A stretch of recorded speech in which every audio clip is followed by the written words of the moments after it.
Welcome to MR ecom solutions. Day 1 video எல்லாருமே பார்த்துருப்பீங்க. இன்றைக்கி டே 2ல் என்ன பார்க்க போகிறோம் அப்படின்னா, அமேசானில் இருக்கக்கூடிய அந்த பேசிக் டேர்ம்ஸ் அதை பற்றி பார்க்க போகிறோம். இந்த பிஸ்னஸ் ஸ்டார்ட் பண்ணுறதுக்கு எவ்வளோ இன்வெஸ்ட்மெண்ட் வந்து ஸ்டார்டிங்கில் உங்களுக்கு தேவைப்படும் அப்படிங்கிறத பார்க்க போகிறோம். அண்ட் இதுக்கு எந்த மாதிரியான டாக்குமெண்ட்ஸ் எல்லாம் தேவைப்படும் அப்படிங்கிறதையும் இந்த வீடியோவில் நம்ம பார்க்கலாம். ஃபஸ்ட்டு அமேசான் டேர்ம்ஸ் பற்றி பார்த்துடலாம். இது நான் பேசிக்காக இருக்கக்கூடிய அமேசான் பிஸ்னஸ் டேர்ம்ஸ் தான் இதில் நான் சொல்லியிருப்பேன். அமேசானில் பார்த்தீங்கன்னா நம்ம 2 டைப்பாக பிஸ்னஸ் பண்ணுவோம். எஃபிஏ அண்ட் எஃபிஎம் அப்படின்னு சொல்லுவோம். இதுக்கு ஃபுல் ஃபார்ம் என்ன அப்படின்னு பார்த்தீங்கன்னா, எஃபிஏ அப்படின்னா ஃபுல்ஃபில்ட் பை அமேசான் அப்படின்னு சொல்லுவோம். இதுக்கு என்ன மீனிங் அப்படின்னு பார்த்தீங்கன்னா, உங்களோட ப்ராடக்டை நீங்கள் வந்து பல்காக ஒரு சோர்ஸ் பண்ணுறீங்க, ஒரு ஹோல்சேல் சப்ளையர்கிட்ட இருந்தோ வந்து நீங்கள் பல்காக ப்ராடக்டை வாங்கிடுறீங்க. அந்த பல்காக வாங்கின ப்ராடக்டை நம்ம அதுக்கு மேலே ஒரு சில பார்கோடு, எம்ஆர்பி இந்த மாதிரியான ஒரு சில லேபிள்ஸ் மட்டும் ஒட்டி டைரெக்டாக அமேசானோட வேர்ஹவுஸ்க்கு நம்ம அனுப்பிடுவோம். மொத்தமாக எல்லா ப்ராடக்ட்ஸையும் சேர்த்து அனுப்பிடுவோம். அங்கே வந்து அமேசானோட வேர்ஹவுஸில் என்ன பண்ணுவாங்கன்னா, ஒரு கஸ்டமர் ஆர்டர் போட்டாங்க அப்படின்னா அந்த ஆர்டர் வந்து உங்களுக்கு நோட்டிஃபிகேஷன் மட்டும்தான் வரும். மற்ற எந்த ப்ராசஸும் நீங்கள் பண்ண போகிறதில்ல. எல்லா ப்ராசஸும் அமேசானே வந்து பண்ணிப்பாங்க. அவங்களுக்கும் அந்த நோட்டிஃபிகேஷன் போகும். உங்களோட ப்ராடக்டை எடுத்து அவங்களே பேக் பண்ணி கஸ்டமருக்கு அனுப்பிடுவாங்க. இதுதான் வந்து எஃபிஏ அப்படின்னு சொல்லுவோம். இந்த எஃபிஏல உங்களோட வேலை என்னவா இருக்கும் அப்படின்னா, ப்ராடக்டை லிஸ்டிங் பண்ணுறது, அந்த எஃபிஏக்கு அனுப்புறதுக்கு முன்னாடி அந்த ப்ராடக்டை வந்து ப்ரிப்பேர் பண்ணுறது. அதுக்கப்புறம் அந்த ப்ராடக்டை பல்காக நீங்கள் வேர்ஹவுஸ் அனுப்பிட்டீங்க அப்படின்னா உங்களுக்கு எந்த ஒர்க்குமே இருக்காது. எல்லா வேலையும் அவங்களே பார்த்துப்பாங்க. அமேசானில் வந்து 2 வேர்ஹவுஸ் இருக்குது தமிழ்நாட்டில். ஒன்று வந்து சென்னையில் இருக்குது, இன்னொன்று வந்து கோயம்புத்தூரில் இருக்குது. இந்த எஃபிஏக்கு அப்படின்னு சொல்லி நம்ம தனியாக இன்னொரு ரிஜிஸ்ட்ரேஷன் வந்து ஜிஎஸ்டியில் ஆட் பண்ணுவோம். அதை வந்து ஏபிஓபி அப்படின்னு சொல்லுவோம், அடிஷ்னல் பிளேஸ் ஆஃப் பிஸ்னஸ். அப்படின்னா என்னென்னா, நீங்கள் உங்களோட ஜிஎஸ்டி டாக்குமெண்ட் வாங்கும்போது ஒரு பிஸ்னஸ் அட்ரஸ் வந்து கொடுத்துருப்பீங்க. அது உங்களோட பிஸ்னஸ் அட்ரஸாக இருக்கும். அது இல்லாமல் இன்னொரு பிஸ்னஸ் பிளேஸாக 2 அட்ரஸை ஆட் பண்ணுவீங்க. அந்த 2 அட்ரஸ் தான் அமேசானோட வேர்ஹவுஸ் அட்ரஸ். இதுதான் ஏபிஓபி அப்படின்னு சொல்லுவோம். இந்த அமேசானோட 2 அட்ரஸையும் உங்கள் ஜிஎஸ்டியில் ஆட் பண்ணிங்கன்னா மட்டும்தான் இந்த எஃபிஏ அப்படிங்கிற ஆப்ஷனை உங்களோட அக்கௌண்ட்டில் எனபிள் பண்ண முடியும். ஆனால் இந்த ப்ராசஸை நீங்கள் அக்கௌண்ட் க்ரியேட் பண்ணுறதுக்கு முன்னாடியே ஆட் பண்ண முடியாது. அக்கௌண்ட் வந்து க்ரியேட் பண்ணதுக்கப்புறம் அமேசானில் வந்து டவுன்லோட் பண்ணுற மாதிரி ஆப்ஷன் இருக்கும். அதுக்கு தேவையான டாக்குமெண்ட்ஸு இந்த ஒர்க்லாம் நீங்கள் பண்ணணும் அப்படின்ட்டு இல்லை. எங்கள் சைட்லேருந்து ஏபிஓபி சர்வீஸும் பண்ணி தருவோம். இல்லை நீங்களே உங்களோட ஆடிட்டர்கிட்ட சொன்னீங்கன்னா அவங்களும் வந்து இந்த சர்வீஸ் வந்து பண்ணி கொடுப்பாங்க. நெக்ஸ்ட்டு வந்து எஃபிஎம் அப்படின்னு சொல்லுவோம். எஃபிஎம் அப்படின்னா ஃபுல்ஃபில்டு பை மெர்ச்சன்ட் அப்படின்னு சொல்லுவோம். இதை வந்து எம்எஃப்என் அப்படின்னு சொல்லலாம். எம்எஃப்என் அப்படின்னா மெர்ச்சன்ட் ஃபுல்ஃபில்டு நெட்வொர்க் அப்படின்னு சொல்லுவோம். 2க்கும் ஒரே இதுதான். இந்த இதில் என்ன பண்ணுவோம் அப்படின்னு பார்த்தீங்கன்னா, நீங்கள் வந்து ப்ராடக்ட்ஸை வாங்கி சோர்ஸ் பண்ணிட்டீங்க, லிஸ்டிங் பண்ணிட்டீங்க. ஆனால் ஆர்டர் வந்ததுக்கப்புறம் நீங்கள் தான் வந்து உங்களோட ப்ராடக்டை பேக் பண்ணி கஸ்டமருக்கு அனுப்புவீங்க. இந்த ப்ராசஸ் வந்து எஃபிஎம்மில் தான் வரும். ஸோ எம்எஃப்என்னில் பார்த்தீங்கன்னா நீங்கள் தான் வந்து கஸ்டமருக்கு அனுப்புவீங்க.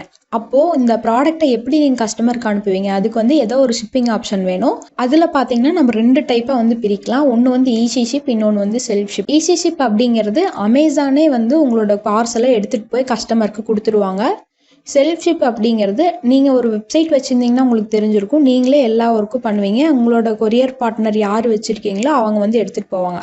அதே தான் செல்ஃப் ஷிப்பில் நிறைய கொரியர் பார்ட்னர்ஸ் இருக்கிறாங்க. டெலிவரி, இகாம் எக்ஸ்பிரஸ் இந்த மாதிரி நிறைய கொரியர் பார்ட்னர் இருக்காங்க. நீங்களாக மேனுவலாக போய் உங்களோட ப்ராடக்டை அந்த கொரியரில் வச்சு அனுப்பணும் கஸ்டமருக்கு. இது வந்து கொஞ்சம் ரிஸ்க்காக இருக்கும். அமேசான் எப்போவுமே ப்ரிஃபர் பண்ணுறது ஃபஸ்ட்டு ப்ரியாரிட்டி எப்போவுமே எஃபிஏக்கு தான் கொடுப்பாங்க. நீங்கள் இனிஷியலாக உங்களோட ப்ராடக்ட்டை சேல் பண்ணுறீங்க அப்படின்னா முடிஞ்ச அளவுக்கு உங்கள் ப்ராடக்ட்ஸை எஃபிஏக்கு மூவ் பண்ணுறதுக்கு பாருங்கள். ஏன்னா அவங்க வேர்ஹவுஸில் இருக்க ப்ராடக்ட்ஸை நீங்கள் எஃபிஏ ப்ராடக்ட்ஸ் வந்து எப்போவுமே கஸ்டமருக்கு எப்போவுமே முன்னாடி காமிப்பாங்க. அடுத்தது வந்து ஈஸி ஷிப்பில் இருக்கக்கூடிய ப்ராடக்ட்ஸை காமிப்பாங்க. லாஸ்ட்டாக தான் வந்து செல்ஃப் ஷிப் ப்ராடக்ட்ஸை காமிப்பாங்க. ஆனால் இது எல்லாமே வந்து இப்படி தான் இருக்குமா அப்படின்னா கிடையாது. இன்னும் நிறைய ஃபேக்டர்ஸ் வந்து இதை வந்து அஃபெக்ட் பண்ணும். ஸோ உங்களுக்கு இப்போ புரிஞ்சிருக்குன்னு நினைக்கிறேன். எஃபிஏ அப்படின்னா பல்காக நீங்கள் அமேசான் வேர்ஹவுஸ்க்கு அனுப்பிடுறீங்க. எல்லாமே அமேசானே பார்த்துப்பாங்க. எம்எஃப்என்ல 2 டைப் இருக்குது. கஸ்டமர் ஆர்டர் போட்டாங்க அப்படின்னா அதை நீங்கள் பேக் பண்ணி வைக்கிறீங்க. அமேசான் கொரியர் வந்து எடுத்துகிட்டு போய் கஸ்டமர் கொடுத்தாங்க அப்படின்னா ஈஸி ஷிப் அது பேர். இல்லை நீங்களே பேக் பண்ணி நீங்களே கொரியர் பண்ணீங்க அப்படின்னா அது பேர் செல்ஃப் ஷிப். அடுத்தது பார்த்தீங்கன்னா private label and reselling. Private label அப்படிங்கிறது வந்து ஒரு சிலருக்கு தெரிஞ்சிருக்கும், ஒரு சிலருக்கு தெரிஞ்சிருக்காது. இது என்ன அப்படின்னா, நீங்கள் ஒரு ப்ராடக்டை சோர்ஸ் பண்ணுறீங்க. அப்போ சோர்ஸ் பண்ணும்போது உங்களோட ப்ராடக்டில் வேறு யாராவதோட பிராண்ட் நேம் இருந்துச்சு அப்படின்னா அந்த இடத்துல உங்களோட பிராண்டை டெவலப் பண்ணுறதுக்கான எந்த ஒரு ஆப்ஷனுமே இருக்காது. அதுக்கு பதிலாக இந்த ப்ரைவேட் லேபிளிங் அப்படிங்கிறது என்னென்னா, ப்ராடக்ட் வந்து நீங்கள் வேறு ஏதோ ஒரு மேனுஃபேக்சர்லேருந்து வாங்குறீங்க. ஆனால் பேக்கேஜில் மட்டும் உங்களோட பிராண்ட் நேமோ லோகோவோ போட்டு உங்கள் கம்பெனி இன்ஃபர்மேஷன்லாம் போட்டு ரெடி பண்ணுறீங்க.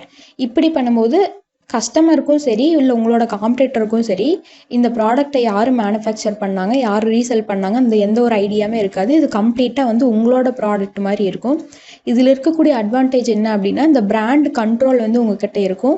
ஏன்னா நீங்கள் ஒரு மற்றவங்களோட பிராண்டை வந்து சேல் பண்ணீங்க அப்படின்னா ஃப்யூச்சரில் அதே பிராண்டில் வேற ஒரு காம்படிட்டர் கூட அதே ப்ராடக்டை வாங்கி சேல் பண்ணுறதுக்கான பாசிபிலிட்டிஸ் இருக்குது. ஆனால் இந்த மாதிரி ப்ரைவேட் லேபிள் பண்ணும்போது நீங்கள் உங்களோட ஓன் பிராண்ட் நேமில் பண்ணுவீங்க. அப்போ அந்த கண்ட்ரோல் வந்து உங்ககிட்ட தான் இருக்கும். அது மட்டும் இல்லாமல் ஹையர் ப்ராஃபிட் மார்ஜின் இருக்கும். ஏன் அப்படின்னா இப்போ ஏபிசி அப்படிங்கிற ஒரு பிராண்டில் நீங்களும் விற்கிறீங்க ஏதோ ஒரு ப்ராடக்டை, அதே மாதிரி இன்னொரு காம்படிட்டரும் அதே ஏபிசி அப்படிங்கிற பிராண்ட் நேமில் வேறு ப்ராடக்ட் விற்கிறாங்க அப்படின்னா இப்போ 2 பேரும் ஒரே பிராண்டு ஒரே ப்ராடக்ட் சேல் பண்ணிட்டு இருக்கீங்க. ஆனால் ப்ரைஸ் வந்து எப்படி வைப்பீங்க? ஒருத்தருக்கு ஒருத்தர் காம்படிட் பண்ணி அந்த ப்ரைஸை வந்து கம்மி பண்ணிகிட்டே வருவீங்க. அப்படி பண்ணும்போது உங்களோட ப்ராஃபிட் மார்ஜின் கம்மியாகும். இதுவே நீங்கள் உங்களோட ஓன் பிராண்டில் சேல் பண்ணீங்க அப்படின்னா அதை வந்து யாருமே வந்து உங்கள் ப்ராடக்ட்டுக்கு நீங்கள் தான் வந்து ப்ரைஸ் ஃபிக்ஸ் பண்ணுவீங்க. மற்ற காம்படிட்டர் ப்ரைஸை கம்மி பண்ணுறாங்க அப்படிங்கிறதுக்காக நீங்கள் கம்மி பண்ணணும் அப்படிங்கிறது கிடையாது. அடுத்த ஆப்ஷன் பார்த்தீங்கன்னா ரீசெல்லிங் கன்சிட்ரேஷன். இதில் வந்து பார்த்தீங்கன்னா சப்ளையர் ரிலேஷன்ஷிப் கண்டிப்பாக வேணும். ஏன்னா நான் ஃபஸ்ட்டே சொன்ன மாதிரி சேம் பிராண்டில் வேறு யாரோ காம்படிட்டர் உங்களோட சப்ளையர்கிட்ட போய் பேசி அந்த ப்ராடக்ட்டை வாங்கி அதே ப்ராடக்ட் சேல் பண்ணுறதுக்கான பாசிபிலிட்டிஸும் இருக்குது. அப்போ நீங்கள் என்ன பண்ணணும்னா கண்டிப்பாக சப்ளையர்கிட்ட வந்து ஃபஸ்ட்டே சொல்லிட்டிங்கன்னா பெட்டராக இருக்கும். இந்த ப்ராடக்டை அமேசானில் இந்த மாதிரி இ-காமர்ஸ் பிளாட்ஃபார்மில் சேல் பண்ணுறவங்களுக்கு என்னை தவிர வேறு யாருக்கும் கொடுக்க வேண்டாம், நானே வந்து எல்லா ப்ராடக்ட்டையும் சேல் பண்ணுவேன் அப்படிங்கிற மாதிரி அவங்களுக்கு ஒரு ட்ரஸ்ட்டை நீங்கள் க்ரியேட் பண்ணிங்கன்னா ஃப்யூச்சரில் அவங்க வேறு மற்ற செல்லருக்கு கொடுக்க மாட்டாங்க. பட் மோஸ்ட்டாக இது பாசிபிள் கிடையாது.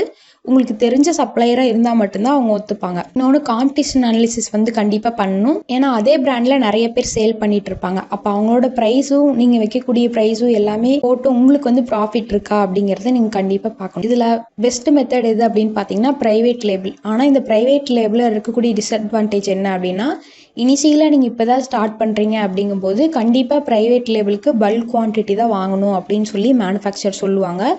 உங்களுக்கு இன்வெஸ்ட்மெண்ட் வந்து நிறையா தேவைப்படும். அதனால ஸ்டார்டிங் ஸ்டேஜில் ப்ரைவேட் லேபிள் போக வேண்டாம். ஒரு ரீசெல்லராக ஆரம்பித்து கொஞ்சம் கொஞ்சமாக உங்களுக்கு சேல்ஸ் இன்க்ரீஸ் ஆகும்போது அதே ப்ராடக்ட்டை நீங்கள் உங்களோட பிராண்டில் ப்ரைவேட் லேபிள் பண்ணிக்கோங்க. அடுத்து பார்த்தீங்கன்னா ஜென்ரிக் அப்படிங்கிறது என்னன்னா உங்ககிட்ட ஒரு ட்ரேட்மார்க் சர்டிஃபிகேட்டும் இல்லை நீங்கள் வாங்கக்கூடிய மேனுஃபேக்சர் கிட்டேயும் ட்ரேட்மார்க் சர்டிஃபிகேட் இல்லை அப்படிங்கிற பட்சத்தில் அமேசானில் நீங்கள் வந்து ஜென்ரிக் அப்படிங்கிறதுல தான் சேல் பண்ண முடியும். ஜென்ரிக் அப்படின்னா பிராண்ட் இல்லை அப்படிங்கிறது தான் வந்து மீனிங். இது நீங்கள் லிஸ்டிங் போடும்போது நீங்கள் பார்ப்பீங்க. அடுத்து பிராண்டு வந்து ஓனாக நீங்கள் ட்ரேட்மார்க் சர்டிஃபிகேட் எடுத்திருந்தீங்க அப்படின்னா அந்த ட்ரேட்மார்க் சர்டிஃபிகேட் யூஸ் பண்ணி அமேசான்லேயும் ரெஜிஸ்ட்ரேஷன் பண்ணணும். அப்போ மட்டும்தான் உங்களோட பிராண்ட் நேமுக்கு கீழே லிஸ்டிங் வந்து நீங்கள் பண்ண முடியும். அடுத்து ட்ரேட்மார்க் ஆத்தரைசேஷன் எந்த இடத்துல தேவைப்படும் அப்படின்னு பார்த்தீங்கன்னா நீங்கள் வந்து ஜென்ரிக் ப்ராடக்ட்டும் சேல் பண்ணல, ஆனால் உங்களோட ட்ரேட்மார்க் யூஸ் பண்ணியும் சேல் பண்ணல, மற்றவங்களோட பிராண்ட் நேம் யூஸ் பண்ணி நீங்கள் சேல் பண்ணுறீங்க அப்படிங்கும்போது கண்டிப்பாக இந்த ட்ரேட்மார்க் ஆத்தரைசேஷன் வேணும். இதுக்கு என்ன மீனிங் அப்படின்னா நீங்கள் அந்த ட்ரேட்மார்க் ஓனர் யாரோ அவங்கக்கிட்ட அப்ரோச் பண்ணி உங்களோட ப்ராடக்ட்ஸ்லாம் நான் வந்து அமேசான் பிளாட்ஃபார்ம்ஸில் சேல் பண்ணிக்கிறேன், அதுக்கு உங்களோட பிராண்ட் நேமை நான் யூஸ் பண்ணிக்கிறேன் அப்படின்னு போட்டுட்டு அதுக்கு உண்டான வேலிடிட்டி எல்லாமே மென்ஷன் பண்ணி ஒரு நோட் பேடில் அவங்ககிட்ட சீல் வச்சு சைன் வாங்கணும். இந்த மாதிரி வாங்கி அதே அமேசானில் கொடுத்து அப்ரூவல் வாங்கணும். இது வந்து ட்ரேட்மார்க் ஆத்தரைசேஷன். நீங்கள் வந்து கேட்கலாம் மற்றவங்க பிராண்ட் நேமை நான் அவங்ககிட்ட ஆத்தரைசேஷன் வாங்காமலே யூஸ் பண்ணலாமே அப்படின்னு சொல்லிட்டு யூஸ் பண்ணும்போது உங்களுக்கு அமேசானில் நிறைய இஷ்யூஸ் வந்து நீங்கள் ஃபேஸ் பண்ணுவீங்க. என்ன அப்படின்னா அமேசானில் நிறையா பாலிசி கம்ப்ளைண்ட்ஸ் இருக்குது. அதில் முக்கியமான ஒன்று என்ன அப்படின்னு பார்த்தீங்கன்னா மற்றவங்களோட பிராண்ட் நேமை நீங்கள் எந்த விதத்துலையும் யூஸ் பண்ணிடக்கூடாது அவங்களோட அப்ரூவல் இல்லாமல். ஜென்ரலாக டாம் அண்ட் ஜெர்ரி அப்படிங்கிறதே நீங்கள் ஒரு கார்ட்டூன் சேனலில் வரக்கூடிய ஒரு ஷோ அப்படிங்கிறத நீங்கள் பார்த்துருப்பீங்க. ஆனால் அதுவே டாம் அண்ட் ஜெர்ரி அப்படிங்கிற டாயை நீங்கள் அமேசானில் டாம் அண்ட் ஜெர்ரி டாய் அப்படின்னு போட்டு சேல் பண்ணீங்க அப்படின்னா டாம் அண்ட் ஜெர்ரி அப்படிங்கிற அந்த இதுக்கு வந்து அவங்க பிராண்ட் வாங்கி வச்சிருப்பாங்க. அப்போ அந்த நேமை நீங்கள் யூஸ் பண்ணும்போது உங்களுக்கு கண்டிப்பாக வந்து அமேசான்லேருந்து பாலிசி வயலேட் ஆகும். ஏன்னா நீங்கள் மற்றவங்களோட பிராண்டை யூஸ் பண்ணிட்டீங்க. ஸோ அந்த மாதிரி நீங்கள் சின்ன சின்ன விஷயம் தானே அப்படின்னு சொல்லி எந்த ஒரு இதையும் பார்க்காம பண்ணிடக்கூடாது. ஒன்று நீங்கள் வந்து ஜென்ரிக்கில் போய்க்கிங்க, இல்லைனா உங்களோட ஓன் ட்ரேட்மார்க் வச்சு யூஸ் பண்ணுங்கள். இல்லை மற்றவங்களோட பிராண்டாக இருந்துச்சு அப்படின்னா நீங்கள் அவங்ககிட்ட ட்ரேட்மார்க் ஆத்தரைசேஷன் வாங்கி யூஸ் பண்ணுங்கள். இந்த மாதிரி பெரிய பிராண்ட் வந்து டாம் அண்ட் ஜெர்ரி, அவெஞ்சர்ஸ் இதுக்கெல்லாம் வந்து நம்மளால வாங்க முடியாது. லோக்கலில் இருக்கக்கூடிய வேற யாராவது ட்ரேட்மார்க் பிராண்டு யூஸ் பண்ணியிருந்தாங்க அப்படின்னா அவங்ககிட்ட நீங்கள் பை பண்ணுற மாதிரி இருந்துச்சு அப்படின்னா அந்த மாதிரி மேனுஃபேக்சர் கிட்ட மட்டும் நீங்கள் ஆத்தரைசேஷன் வாங்கி நீங்கள் சேல் பண்ணலாம். நெக்ஸ்ட் வந்து இப்போ இன்வெஸ்ட்மெண்ட் எவ்வளோ தேவைப்படும் நம்மளோட இந்த பிஸ்னஸ் ஸ்டார்ட் பண்ணுறதுக்கு அப்படின்னு பார்க்கலாம். இப்போ ஃபர்ஸ்ட் ஒன் பார்த்தீங்கன்னா ப்ராடக்ட் சோர்ஸ். நீங்கள் ஒரு ப்ராடக்ட்டை செலக்ட் பண்ணிட்டீங்க, இந்த ப்ராடக்ட் தான் நான் சேல் பண்ண போகிறேன் அப்படிங்கிற முடிவு பண்ணிட்டீங்க. இப்போ இந்த ப்ராடக்ட் செலக்ட் பண்ணதுக்கப்புறம் சப்ளையர் வந்து நீங்கள் தேடணும். கரெக்டான சப்ளையராக தேடணும். இதெல்லாமே ப்ராடக்ட் செலெக்ஷன் அண்ட் சோர்சிங் எல்லாம் நம்ம வர வீடியோஸில் பார்க்கலாம்.